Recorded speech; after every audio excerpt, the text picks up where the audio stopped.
After a 5-year hiatus, Guitar Hero is back with Guitar Hero Live, but the question is it worth it?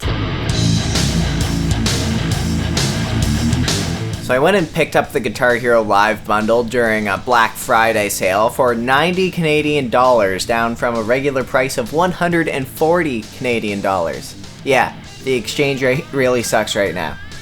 In the box, you get the game disc, the guitar neck and body, some literature, a strap, a USB dongle, which, yeah, kinda sucks, but let's be honest, you're probably just gonna plug it into the back of the console and forget about it anyway.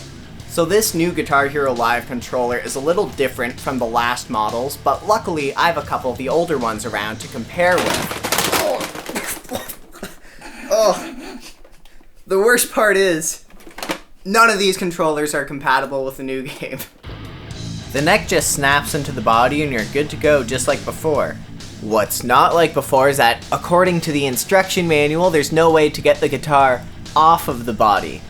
What the hell? In all the past iterations of this hardware, there's a little lever that you could easily detach the neck with, but nope, not this time. They made this little triangle-shaped connector from hell that Jake and I could not figure out for the life of us. We ended up messing up the device with a key trying to get the neck off. Why do we need the neck off, you ask? Well, Jake's guitar was defective. The black 3-button sticks down. It makes gameplay pretty much impossible, and he's far from the only one with a hardware issue. But luckily, I got a controller that functions perfectly fine, no sticking here, so let's hope it stays that way. But technical problems aside, the new guitar has a 3x2 button layout as opposed to the 5 buttons in a row all the other Guitar Hero and Rock Band games have had. This doesn't sound like it'd be a really big difference, but I think it's really great. It really forces you to think in a different way than the past games have. And it's a bit closer to the feeling of actually playing a guitar with the chord changes and string changes and bar chords. If you flew through most songs on Expert in previous Rock Band and Guitar Hero games, then Guitar Hero Live will still present you with a new challenge. And in unexpected places too, not just in crazy shreddy songs, but in songs with like new kinds of chord changes and stuff. I think that's really great. It really brought me back to learning how to play Guitar Hero for the first time. The game is developed by Freestyle Games, which is their first entry in the Guitar Hero series, but they did develop DJ Hero and DJ Hero 2, which I think are a couple of very underappreciated titles. The new graphical style on Guitar Hero Live seems to be a bit polarizing. They've done away with real-time rendered band graphics of previous games in favor of live-action footage. What's really cool is that they've gone and created a unique performance video for each song, meaning you actually see the actors on screen play along to the song you're playing. The guitars often seem to be hitting the right notes too, which leads me to believe that they're actual musicians and not just actors, which is a nice touch.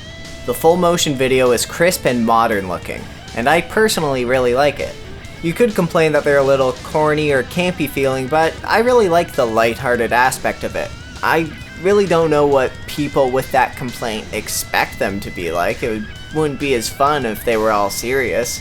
And you can really tell Freestyle has had a ton of fun coming up with all these fictional bands. It shows. Guitar Hero Live comes with only 42 songs on the disc, and it does not take a long time to unlock them at all. You will unlock them in just a few hours. And with only those 42 songs, I think they did a pretty good job of putting together a good, diverse set list.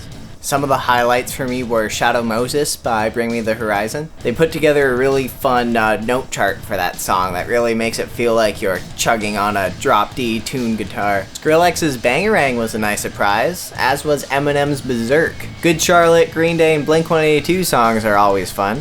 And new acts like Neon Trees, Imagine Dragons, and Royal Blood keep things fresh sounding. And with pop representation like Katy Perry and Rihanna, they definitely don't skip on big names for the soundtrack. It's really kind of interesting seeing Guitar Hero come back after a 5-year break because it calls attention to how much music has changed in the past 5 years.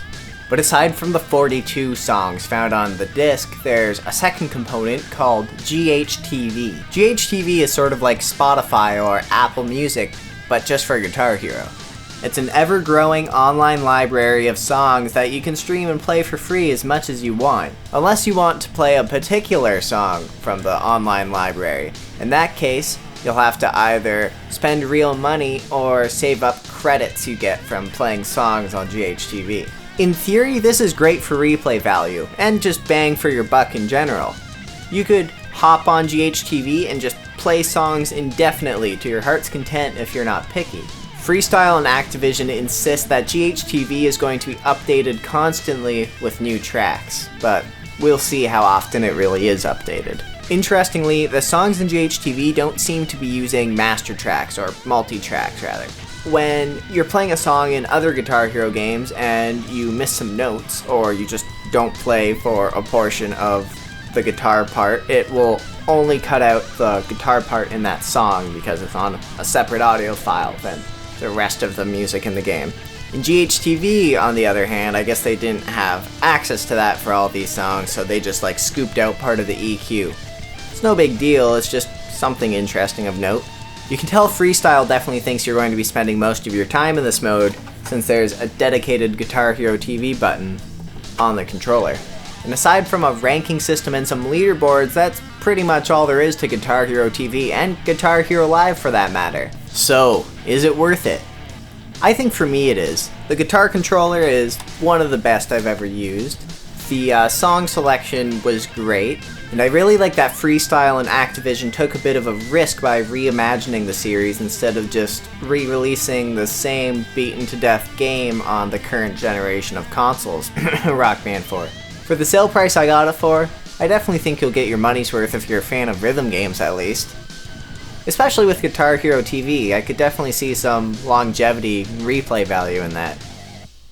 Hope you like music videos though, because you're going to be looking at a lot of those.